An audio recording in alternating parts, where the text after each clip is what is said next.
Hello and welcome to Clearview Television News. We're reaching you live from Nigeria's capital city, Abuja. In the news, President Muhammadu Buhari signs 2019 appropriation bill into law, vows to engage 9th National Assembly leadership over executive concerns on the budget.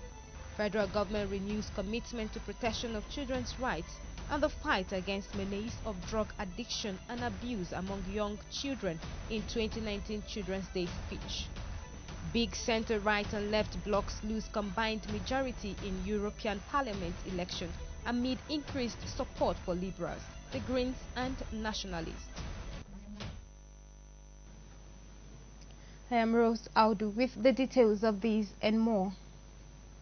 President Muhammadu Buhari on Monday signed the 2019 appropriation bill of 8.92 trillion naira into law. The ceremony took place at the president's office around 11 a.m. President Buhari frowned at increase of the budget submitted to the National Assembly with over 90 billion naira. He also said that the reduction of the budgetary allocations by the National Assembly would make it difficult for the government to implement its projects targeted at diversifying the economy. President Buhari said he will engage with the leadership of the 9th Assembly whenever it emerges on the concerns of the executive on the budget. At the ceremony were Senate President Bukola Saraki, who entered after the president had signed the budget, the Speaker of the House of Representatives Yakubu Dogara, Deputy Senate President Ike Kuremadu, the Chairman of the Senate Committee on Appropriation Danjuma Goje, the Minister of Budget and National Planning Udoma, the Senior Special Assistant on National Assembly Matters Ita Enang. Also, at the ceremony were the Minister of Finance Zainab Ahmed, Minister of Information Lai Mohammed, Governor of the Central Bank of Nigeria Godwin Emefiele, and Chief of Staff Abba Kyari, Secretary to the Government of the Federation Boss Mustafa. President Muhammadu Buhari on Monday met behind closed doors with northern governors at the Council Chamber, Presidential Villa, Abuja. The agenda of the meeting was not made public, but it may not be unconnected to the worsening security situation in some states of the north. There has been upsurge in kidnapping, banditry and terrorist attack in some states of the north, especially in Katsina, the president's home state, and Zamfara, while kidnapping activities has also increased in Kaduna and Katsina State. Plateau State also faces the problem of farmers' herdsmen crisis, while Boko Haram terrorists still attack some communities in Borno, Adamawa and Yobe states. The governors present at the meeting include Nasru El-Rufai of Kaduna State, Kashim Shettima of Borno, Yahaya Bello of Kogi, Simon Lalong of Plateau, Aminu Tambwa of Sokoto State, Atiku Bagudu of Kebbi and Sani Bello of Niger State. The list also include Muhammad Abubakar Jigawa, Aminu Bello Masari, Katsina, Abubakar Bello Niger and Abdulaziz Yari of Zamfara State. The federal government has renewed its commitment to the promotion and protection of the rights of children. It says it will continue the fight against the menace of drug addiction and abuse among young children in the country. The Minister of FCT, Muhammad Bello, stated this at the 2019 National Children's Day celebration in Abuja. Clearview TV's Uju Onyemichalu tells us more. The theme of this year's celebration, Drug Abuse Among Children, Addressing the Challenges, is in response to the undesirable state of abuse of drugs and illicit substances by young children. Addressing children at the ceremony, President Muhammadu Buhari, who was represented by the Minister of FCT, Muhammad Bello, says pragmatic measures that would aid in eliminating drug abuse in the country have been adopted. He therefore called on children to say no to the use of abusive and destructive substances. My dear children, may I inform you that the choice of the theme for this year, which is drug abuse among children, addressing the challenges, was deliberate in view of the disturbing reports that drug abuse has become a major public health and security concern in our dear country, Nigeria. As one of the interventions to ensure a preventive and guaranteed future for our children, I constituted a two-tier intervention structure comprising high-level ministerial committee on the elimination of drug abuse for a coordinated response in addressing the challenges posed by drug and substance abuse among the teeming population. The Minister of Women Affairs and Social Development, Aisha Abubakar, expressed concerns over the recent upsurge in the abuse of the substance by very young children in Nigeria. She appealed for better collaboration amongst relevant stakeholders to adopt strategies in curbing the menace. This year's theme, Drug Abuse Among Children, Addressing the Challenges, was deliberately chosen because our societal values are at risk. Children in primary and secondary schools are now heavily engaged in organized crime, disruption of school activities, gang raising, armed robbery, cultism, and afflicted with mental illness as a result of the prevalent use of drugs. Thus, the theme was adopted to create awareness among all stakeholders, including young children, on the need to shun drugs and abuse of harmful substances. We are therefore using this platform to remind all stakeholders, children especially, of our collective responsibility and the need to work together to curb this menace before it destroys our society. The celebration featured competitive march past by primary and secondary school children from various schools within the Capital Territory, cultural displays, presentation of gifts and awards to deserving schools amongst others. Uju Oyemechalo reporting for Clearview Television.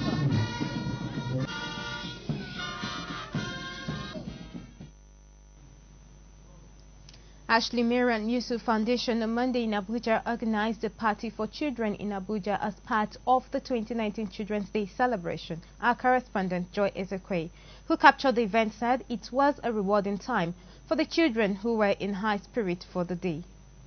May 27 is traditionally the children's holiday in Nigeria. First established by the United Nations in 1964, the day remained important in the lives of many Nigerian kids. Speaking at the event, Ode Marian advised the children to be focused and law-abiding in order to become great leaders of tomorrow. She urged the government to come to the aid of the children by making schools more accommodating and interesting for the children. They should learn more good behaviors. They should not be wayward children. They should always participate when other children are doing things. They should equip us with what we will use in teach these children. I'm advising them to help us, like some things some schools are lacking.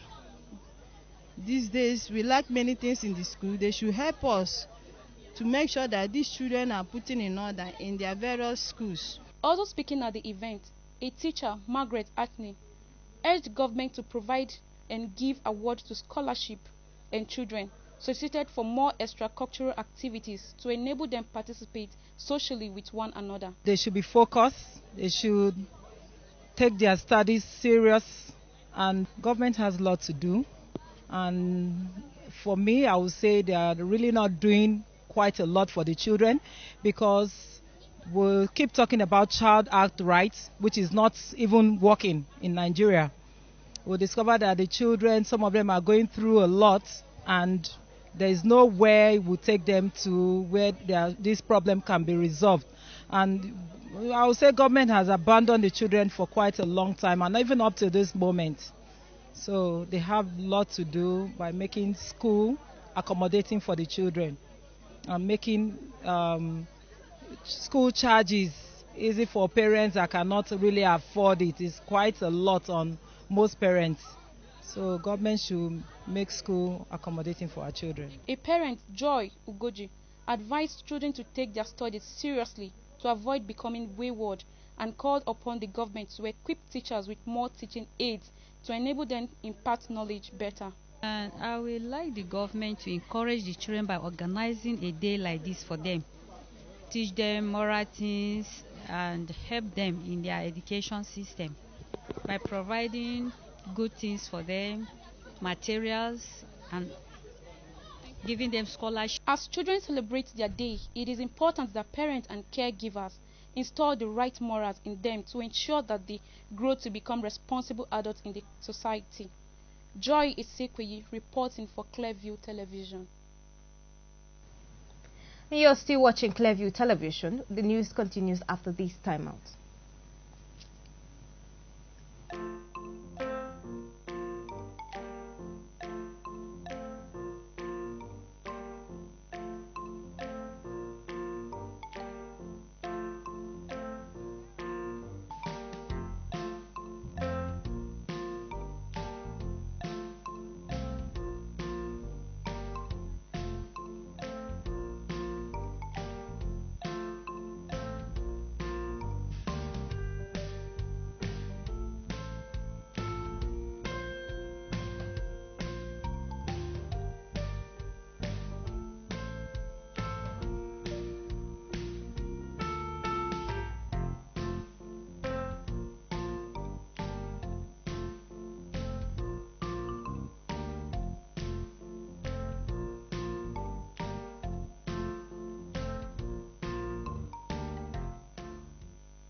Welcome back. And still talking about the 2019 Children's Day, the sector commander of the Federal Road Safety Corps in Ogun State, Clement Oladile, says 11 children had so far died in different road crashes in the state this year. Addressing the 2019 Children's Day celebration and Road Safety Club section held this Monday at the FRSC headquarters in Abeokuta, Oladile noted that 6 of the children, a boy and 5 girls, died in a road crash on January 25 at Olorunshogo in the state capital. He lamented that one of the victims of the road traffic crash was an undergraduate of the Tai Solarin University of Education who had just concluded her internship with the FRSC. The sector commander added that the FRSC had over the past 31 years of its existence placed special premium on the protection of children from traffic-related dangers. Oladile said this explains why the FRSC pays special attention to the propagation of road safety clubs in primary and junior secondary schools where road safety ideals are being taught. According to him, there are a total of 774 road safety clubs in primary and secondary schools across Ogun State, as well as the inclusion of child safety education in the Commission's public enlightenment programs in churches, mosques and motor parks in the state. The sector commander seized the occasion to appeal to children not to use an earpiece when walking on the road or while on a bike and in a taxi, and further charged them to politely warn their parents against various dangerous habits on the road, particularly the violation of traffic rules and regulations. In their response, 2 of the students' leaders commended the FRSC for organizing the program and called on motorists to always obey traffic rules and regulations. Kwara State Governor-elect Abdulrahman Abdulrazak has said that his administration will give priority to issues concerning children in the state. Abdulrazak gave this assurance in a congratulatory message sent to Nigerian children on the occasion of the 2019 Children's Day and signed by his media aide, Rafiu Ajakai. He said that the greatness of any society will be determined by how much premium it places on the welfare of its children. Abdulrazak said his administration will pursue child-friendly policies and support global initiatives to give children a head start in life. The governor-elect said the provision of quality maternal health services, basic education and encouragement of exclusive breastfeeding will be pursued to help the Kwara child attain their full potentials. Imo State Governor-elect Emeka Ihedioha has promised to implement laws promoting the development of the children of the state once he assumes office on Wednesday. Apart from existing laws, the governor-elect said that he would sponsor executive bills in the State House of Assembly that would encourage special skills for children of the state. Ihedioha said this in a statement issued in Owerri, the state capital, on Monday by his media aide Chibuike Onyeku, on the occasion of this year's Children's Day celebration. He said that government must make commitment efforts towards promoting the welfare of the Nigerian child. The governor-elect pointed out that no responsible society could afford to toy with the welfare of her children. He maintained that the well-being and development of children will be a priority under his watch as governor of the state, as this is the only way to guarantee lasting socio-economic stability of the state. You're still watching Clearview Television News. The news continues after this timeout.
Welcome back.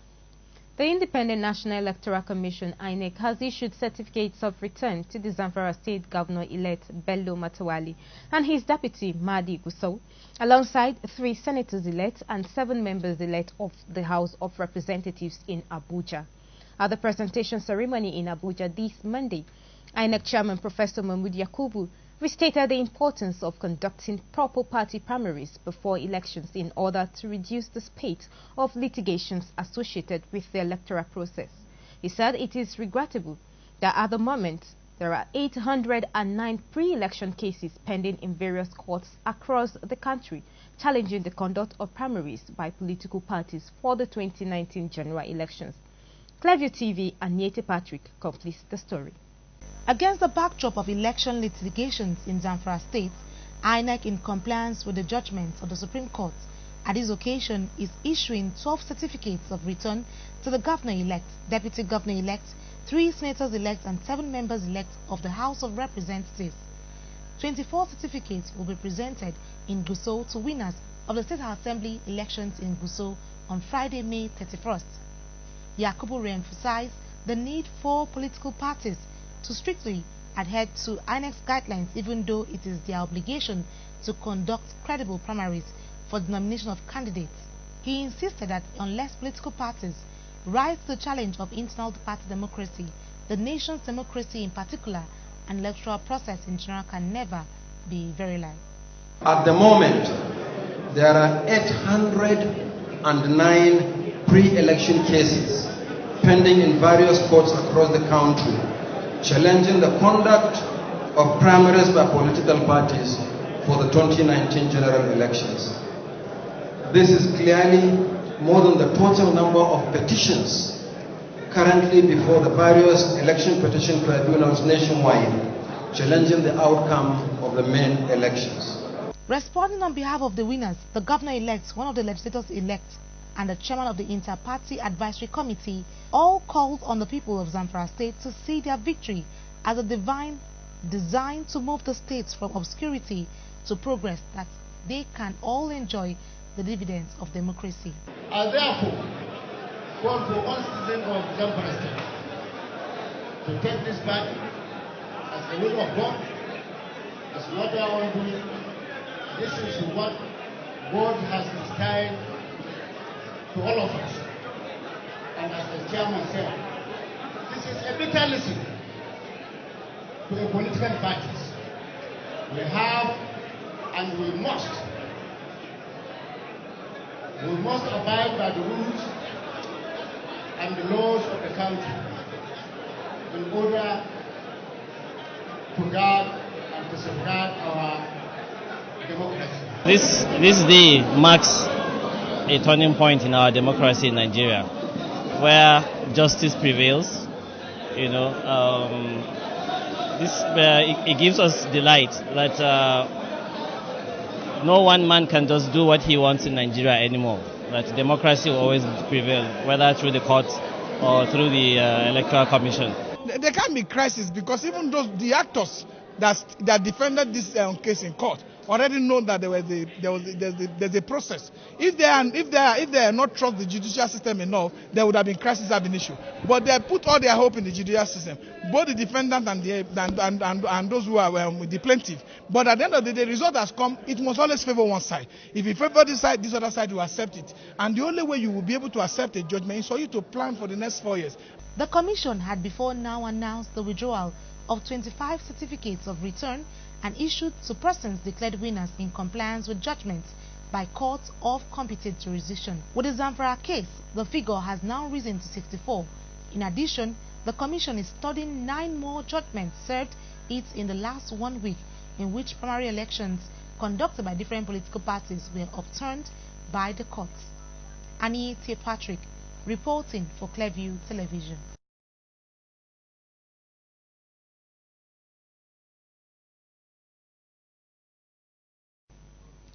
The federal government has redeemed the 25-year-old promise of a house to Clemens Westerhoff, technical advisor of Super Eagles class of 94. The Minister of Power, Works and Housing, Babatunde Fashola, delivered the papers to Clemens Westerhoff this Monday in Abuja on behalf of the federal government. Our correspondent, Ifeoluwa Ishola, was there and now reports. The class of 1994, as the team has come to be known, achieved so many firsts for the country and indeed the African continent, both as a team and individually. The team had as its handler the Dutchman Clemens Westerhoff, who was appointed as the technical advisor for Nigeria in 1989 after the senior national team failed to qualify for the 1919 FIFA World Cup.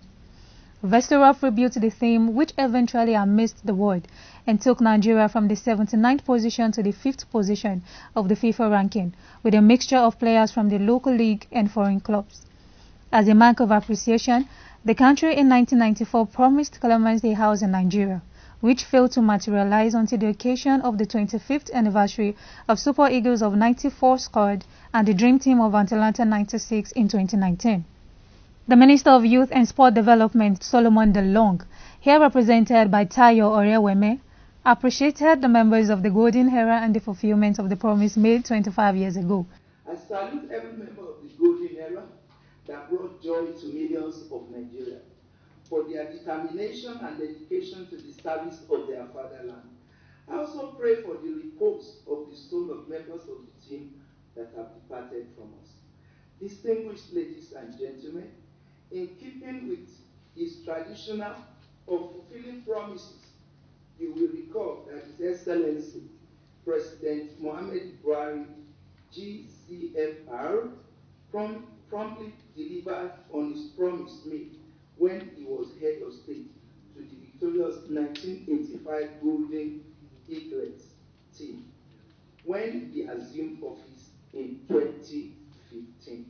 In the same vein, we are witnessing today the fulfillment of promise to the technical advisor of the team, Mr. Clement Westerhoff, on the promise of a house to members of the 1994 set of the Super Eagles. Also speaking, the Minister of Power, Works and Housing, Babatunde Fashola, assured the National Football Federation of redeeming of pledges made to the Golden Era. As we celebrated those successes in our euphoria and in our enthusiasm, we made promises.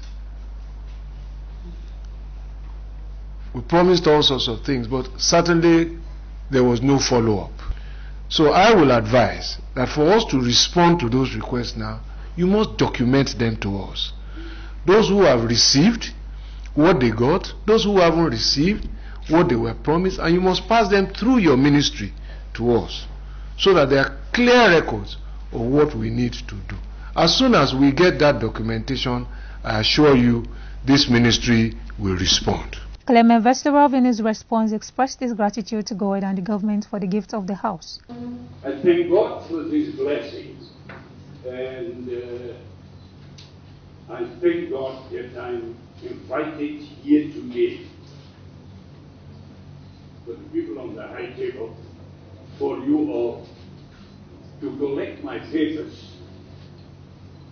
I hope that I this time get also the keys. The Nigerian national football team, also known as the Super Eagles, represent Nigeria in international football and is controlled by the Nigerian Football Federation. They are three-time African Cup of Nations winners. Ifeoluwa Ishola, reporting for Clearview Television. The People's Democratic Party on Sunday lamented that the country had been witnessing what it called escalated despondency, depression and misery since the conclusion of the last presidential election. The party urged Nigerians to support one another at this trying time in order to check the rise in social degeneration, particularly suicide. Its position was contained in a statement by its National Publicity Secretary Kola Olobodinyo. The PDP described poverty, hunger and rising insecurity under the incompetent, corrupt, divisive and manipulative All Progressives Congress administration as a national tragedy. The opposition party said it was saddening that at the time Nigerians ought to be celebrating, they were rather fallen, committing suicide and exiting the country in droves. The PDP alleged that the President Muhammadu Buhari-led APC administration had refused to allow any scrutiny of its books, claiming that the records were catalogues of corruption, treasury looting, violations, impunity and acts that had brought the nation to its knees. The Minister of Labour and Employment, Dr. Chris Ngige, has said the new minimum wage will take effect from April 18, 2019, when it was signed into law by President Muhammadu Buhari. The federal government on May 14, 2019, inaugurated a committee to negotiate the consequential adjustment in salaries arising from the minimum wage, with the head of the Civil Service of the Federation, Winifred Oyoita, appointed as chairman. While speaking with journalists in Abuja, Ngige said whenever the new wage was to be implemented, it would be done in arrears to reflect the date it was signed by Buhari. He also said that state governors were bound by the new law to pay the amounts. The minister said workers in the private sector had begun enjoying the new pay package. And Kano State Governor Abdullahi Umar Ganduje has forwarded the names of the 36 newly appointed permanent secretaries to NDLEA to undergo drug tests to establish their mental state of health.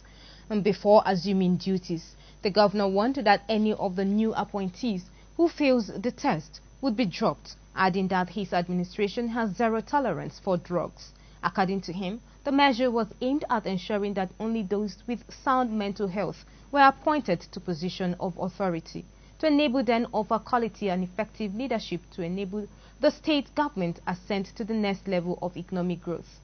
The governor, who spoke in Kano after the swearing-in of the 36 newly appointed permanent secretaries by the State Commissioner for Justice and Attorney General, Ibrahim Mukhtar, urged the new permanent secretaries to focus on internally generated revenue so as to be able to pay the 30,000 naira minimum wage approved. Also, the governor advised the permanent secretaries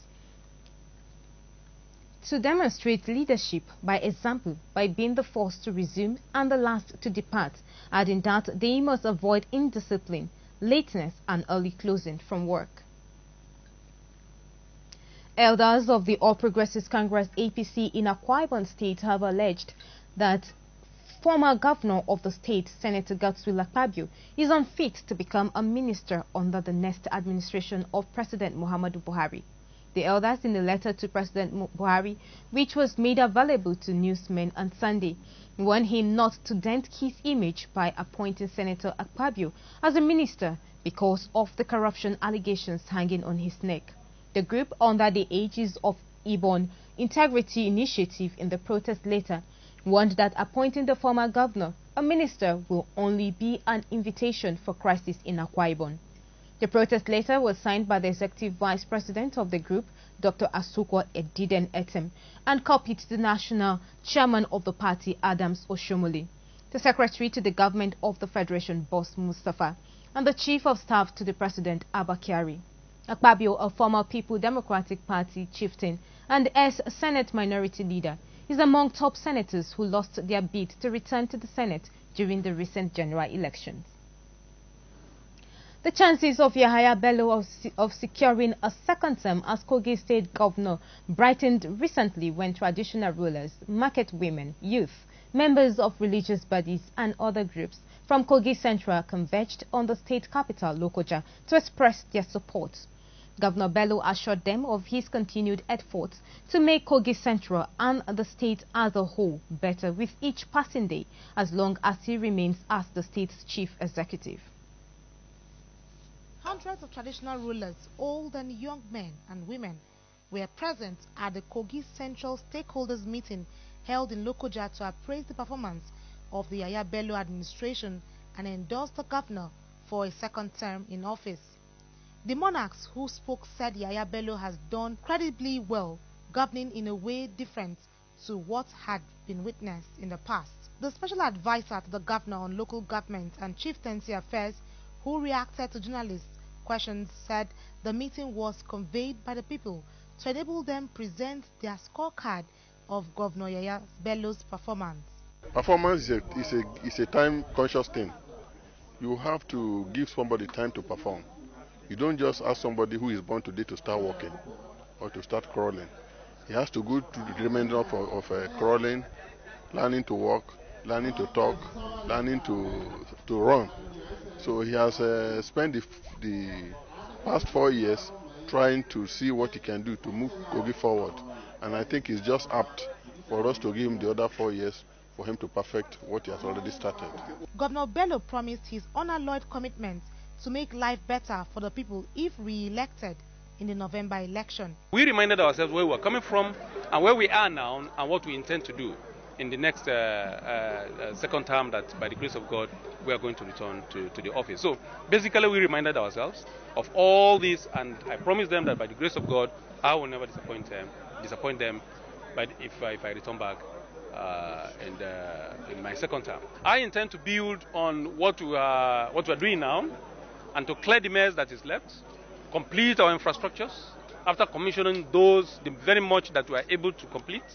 And by the grace of God, in our second term, we intend to be focused on human capital development, because as such, people will mind their business and Kogi State will be more prosperous. He advised people to ignore what he called news and misleading rumors about him being peddled by his detractors, saying all their schemes are bound to fail.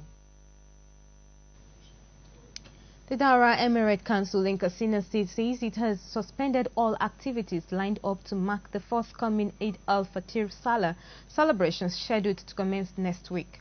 The Danijin Daura, Malan Abdul Mumini Saliu, disclosed this on behalf of the Emirate Council in a statement issued in Daura on Monday.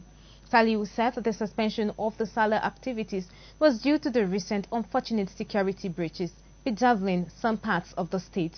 He said that the recent happenings which led to the kidnap and brutal killings of some innocent citizens of the state were saddening and unfortunate. The Emirate said it would use the period to commiserate with the government of the state, citizens and the victims' relations over the unfortunate developments. It added that during the day, only 2 Rakat Eid prayers would be observed, after which marathon prayers and supplication would be conducted to invoke divine intervention over the precarious security challenges. The council, however, directed all the 16 district heads, 245 village heads and ward heads to organize and supervise prayers in their areas of jurisdictions, with a view to achieving lasting peace and stability nationwide. The district head of Dara, Musa Omar Uba, was recently kidnapped at his residence in Dara by some unknown gunmen, and since the incident, the abductors have not contacted his family. And the incident town had been gloomy. 34 people were last week brutally murdered in some parts of the state by some unknown gunmen, an incident which made the state government to assent to a law that prescribed capital punishment for kidnapping, cattle rustling, and armed robbery. Barely a week after former President Olusegun Obasanjo accused the federal government of being lackadaisical about invasion and unprovoked attacks by herdsmen across the country, the Yoruba Council of Elders has advised the presidency to check the killing spree of the herders, especially in Yoruba land, to prevent people from resorting to self-defense and anarchy.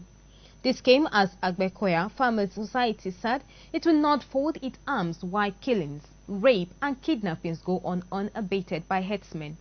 Also, the People's Democratic Party (PDP) in the Southwest has raised the alarm that the Southwest was on the siege of herdsmen who perpetrate crime on a daily basis in the most unfettered manner. The Yoruba elders, who said unequivocally that it appears the herdsmen were untouchable, listed many instances where they kidnapped and killed innocent people without any justifiable reason.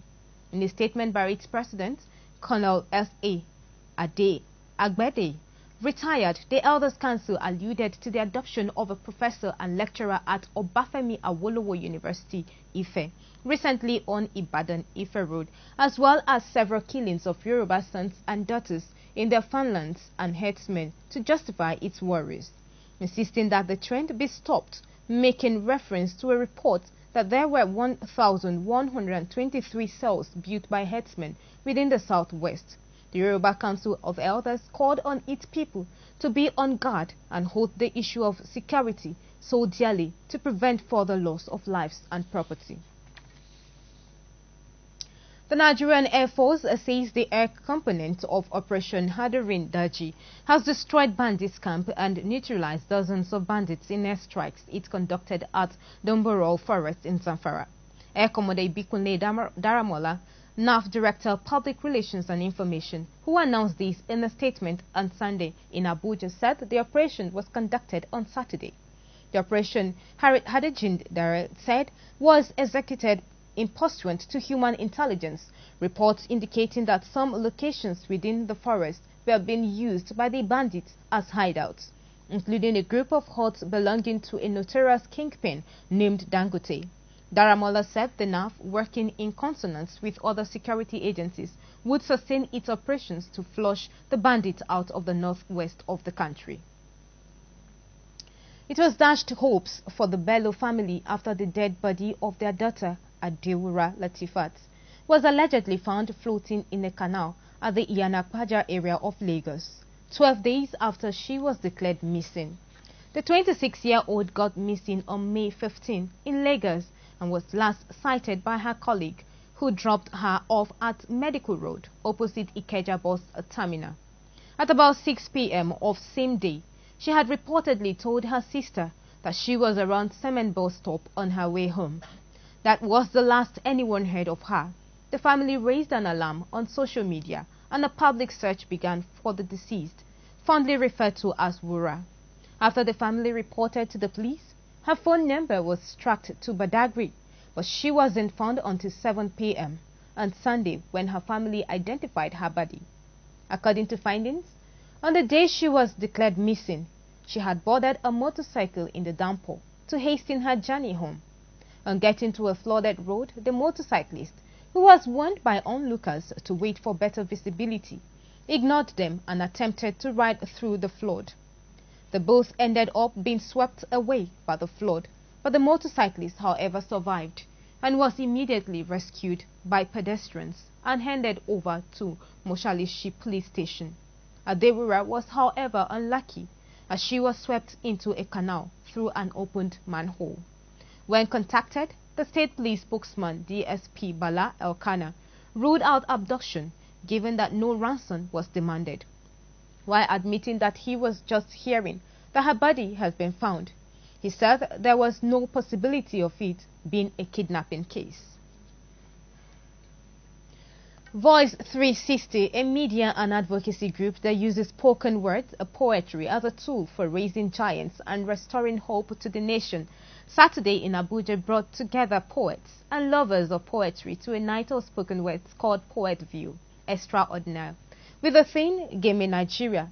Our correspondent Uju Onyemichalu was at the event and reports that it was a platform for poets to air the views of ordinary citizens through a deliberate approach for corrective measures in governance, socio-economic stability, and for equity in the society.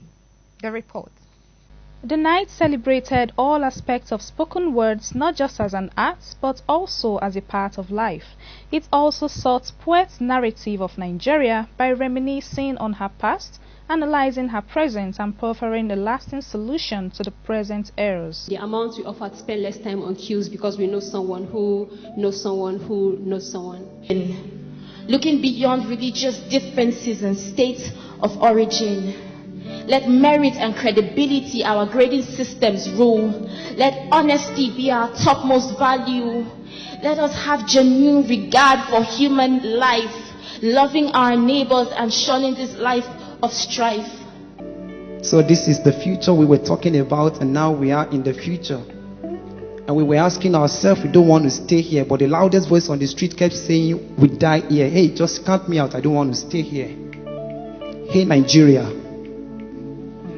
If you are still arrested in your past and kept in the custody of the past, I know they can put a price tag on you. I'm ready to pay your bill. You and I must first depict the character we want our country to be identified with.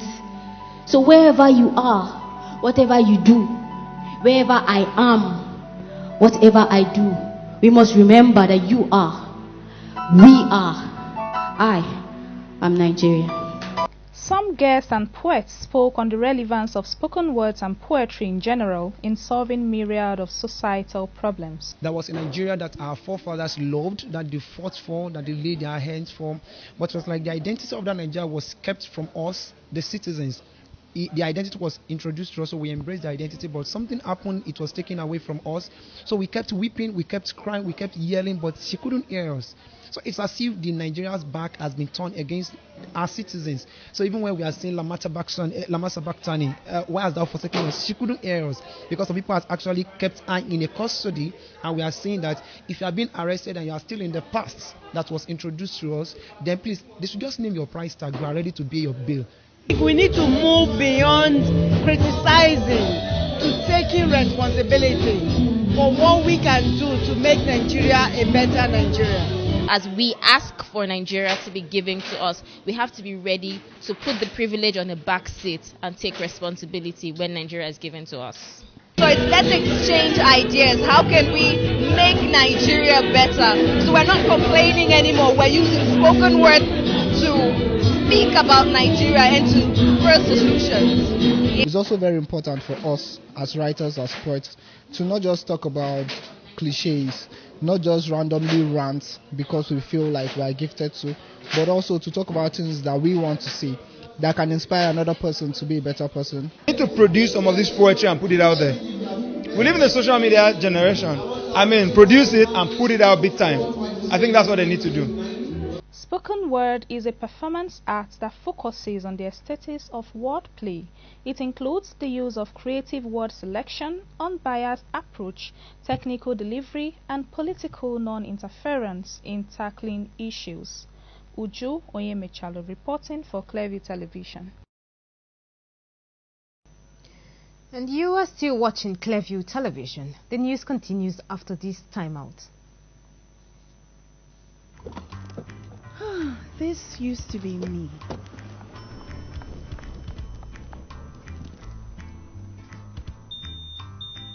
But that was before I got the perfect bag. It's handy and easy to use. All I need in one compact space, just like my MTN Extra Value plan. I used to get one plan for my calls and then try to remember which data plan worked for me. Roaming was a totally different ballgame. Not anymore. I've got the MTN Extra Value all-in-one plan. If you're a data buff like me, you get extra data with some talk time. And if you like to make calls, you get extra talk time with some data. And when I'm abroad, I automatically browse, chat, and call right on the same plan. MTN Extra Value was made just for me. More of data or calls, whichever one you prefer. MTN Extra Value is made just for you.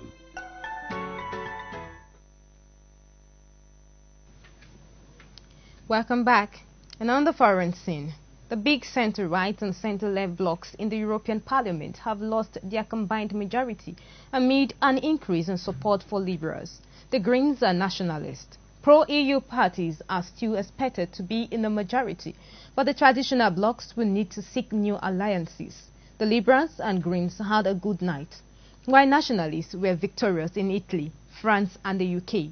Turnout was the highest for 20 years, breaking decades of decline, although populist and far-right parties gained ground in some countries.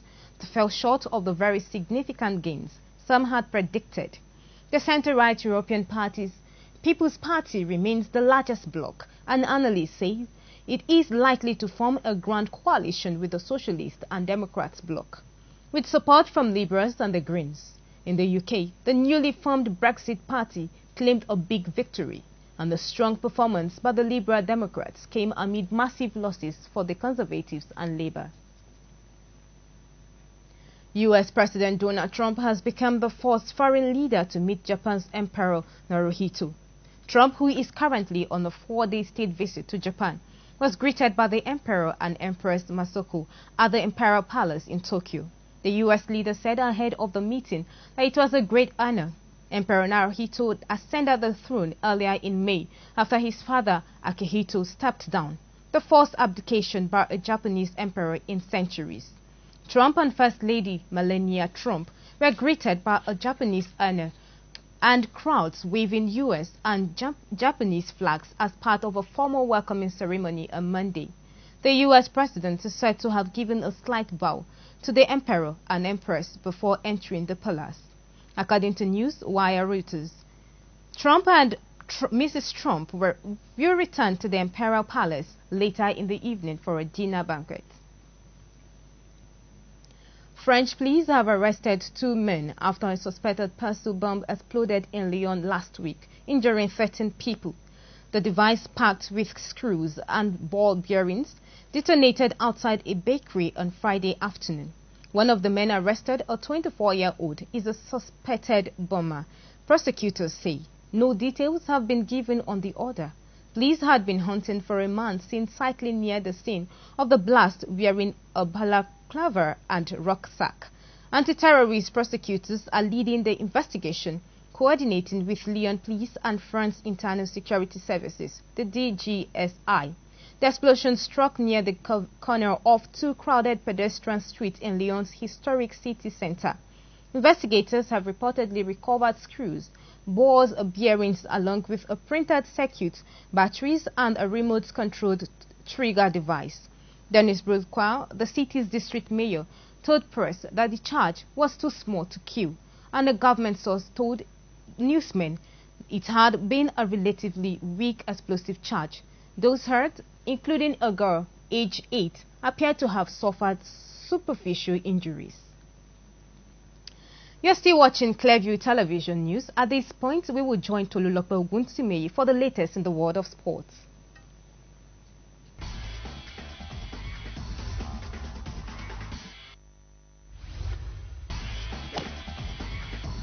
There it is. What a shot from Tiger. And the Jamaican juggernaut scores his first goal for a professional side. And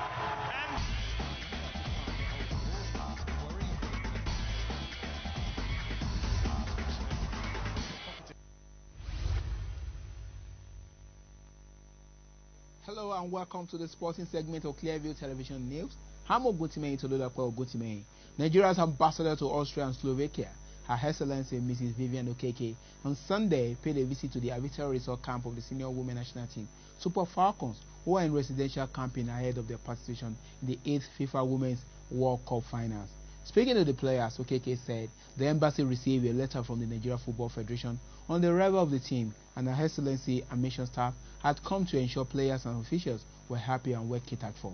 Acknowledge the achievement of the nighttime African champions who have participated in every edition of the FIFA Women's World Cup since inception in 1991. The ambassador expressed her confidence in the team performing well at this year's finals in France. The ambassador, who feted the team with Nigerian delicacies, also promised to assist the team in any way they require our assistance, saying, "If there is anything you are lacking and we can help, we are here for you." Speaking on behalf of the team, Captain Desire Paranuze appreciated Her Excellency and mission staff for all they have done for the team since arrival at the airport in Vienna, and pledged that the team would not let the nation down in France. The Prudent Energy Handball League Phase 1 ended on Saturday at the Velodrome of the Abuja National Stadium, with Kano Pillars and Safety Babes leading the men and women category of the league in the match day 12 games, decided on the final day of the Phase 1. Kano Pillars consolidated their lead in the league as they defeated Plateau Vipers 26-22 to hand them 20 points, while closest rival Safety Shooters defeated the defenders 35-29 to remain in second with 18 points, 2 points behind Kano Pillars. Other games in the men category saw Lagos Seaside victoriously winning Owena Kings 40-30 to be in 4th place with 16 points, while Niger United showed more superior power over Borno Spiders with 40-23 scoreline. COS Shooters, meanwhile, ended the first phase of the league with an emphatic 30-24 win over Prison K Boys, while Sokoto Rema defeated Kada Stars 2017. In the women's category, Safety Queens are the top queen of the women category as they defeated Imo Grasshoppers 39-33. The defeat reduced the points of the Owerri Grasshoppers, who were Iteto in second, and pushed them to 4th on the log. Plateau Peacocks are second on the log with 15 points after a slim 26-25 win over Kada Queens, while Edo Dynamos are third on the log with 14 points as they comfortably defeated Abia Villan 34-19. Meanwhile, defender Babes had to dig deep before defeating Lagos Seaside 32-27, while Owena Queens got their first victory of the league as they defeated Desert Queens 28-26. The second phase of the Prudent Energy Handball League will hold in Lagos later in the year. Nigeria's fastest runner this year, Divine Ojujuru, continues his fine form this year after booking his place in the finals of the National Collegiate Athletics Association (NCAA) Outdoor Championship, slated for June 5th to 8th at Maya Stadium in Austin. Ojujuru, the fastest collegian this year in the men's 100 meter and 200 meter, had an easy progress in both events, for clocking 10.06 seconds in the 100 meter to finish second overall behind Clearview Gillespie, who recorded 10.01 and 10.03. Ojujuru secured his spot in the final come June. Ojujuru then placed second overall in the 200 meter with 20.08 behind Texas Tech teammate Andrew Austin. The duo later teamed up to win the 4x100 meter in 39.00 seconds, just 0.03 ahead of Oregon squad that featured Gillespie in the second leg. A flurry of speedy sprint performance headlined both NCAA preliminaries as US collegiate athletes attended to book their spot at next month's NCAA championship by placing among the top 12 in their event.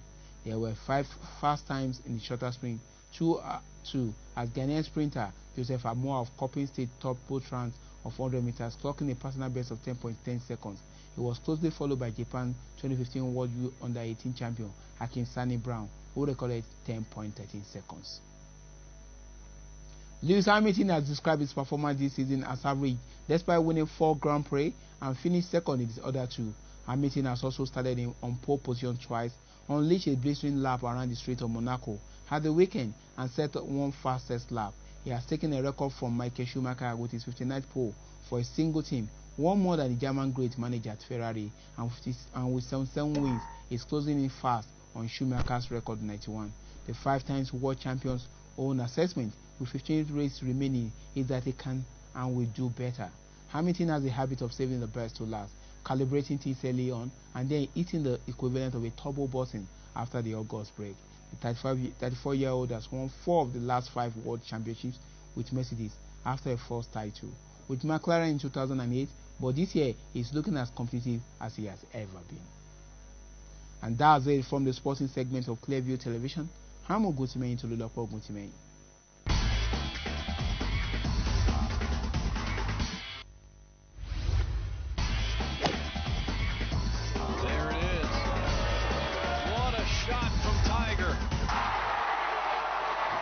Jamaican juggernaut scores his first goal for a professional side.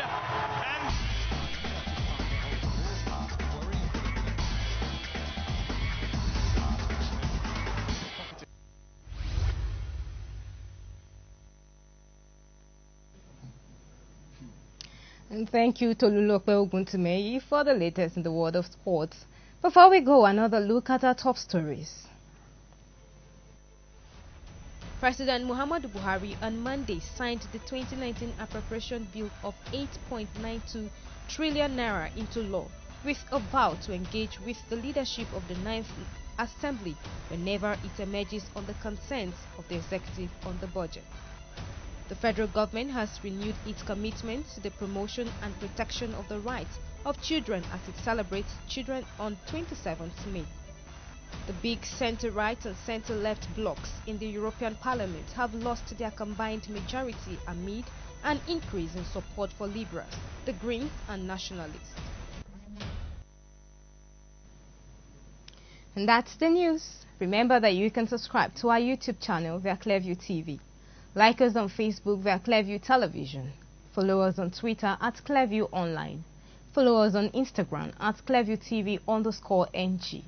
You can also watch Clearview TV on Nigecomsat with any free-to-air decoder. For details, contact your local installer. I am Rose Audu. Many thanks for watching.